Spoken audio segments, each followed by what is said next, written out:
Hello, good evening student.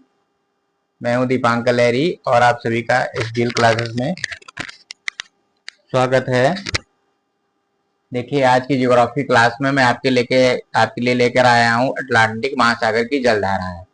इन जलधाराओं को हम अपने विश्व के नक्शे पे दो दो तरीके से जो है व्यक्त कर लेते हैं। देखिए क्या करते हैं, ठंडी जलधारा को हम नीले कलर से और गर्म जलधारा को हम लाल कलर से दिखाते हैं, दर्शाते हैं।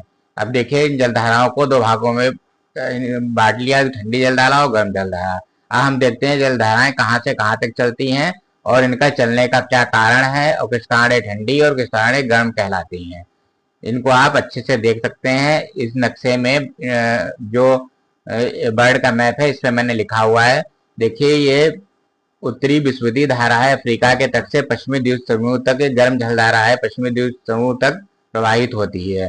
ठीक है। इसके बाद में बेटा ये यहाँ पे पश्चिमी द्वीप समूह में और चली जाती है और कुछ भाग इसका फ्लोरिडा के धारा के रूप में आ जाता है। उसके बाद यही धारा गल्फ, जो पश्चिमी द्वीप समूह में धारा चली गई थी, ये बहते हुए गल्फ स्ट्रीम की धारा का रूप ले लेती है।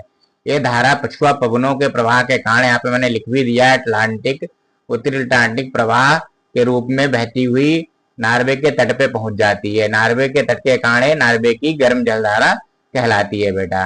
ठीक है। तो ये हो गई, ये एक धाराओं का क्रम बन जाता है।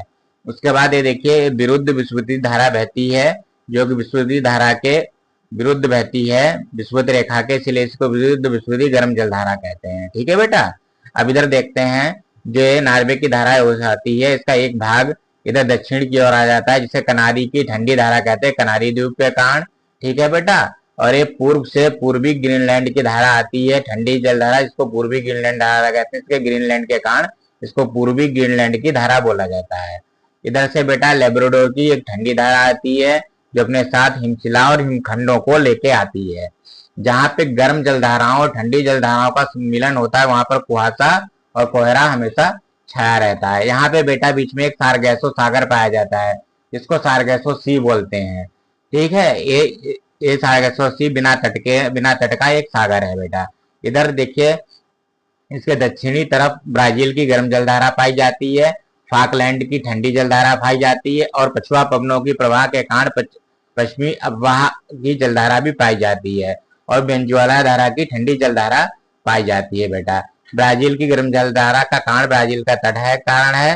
फाकलैंड की धारा के पास में कोशा पाया जाता है, क्योंकि यहाँ पे ब्राजील की गर्म जलधारा और फाकलैंड की ठंडी जलधारा मिलती है। ये थी बेटा अटलांटिक महासागर की जलधारा। आज के लिए इतना ही।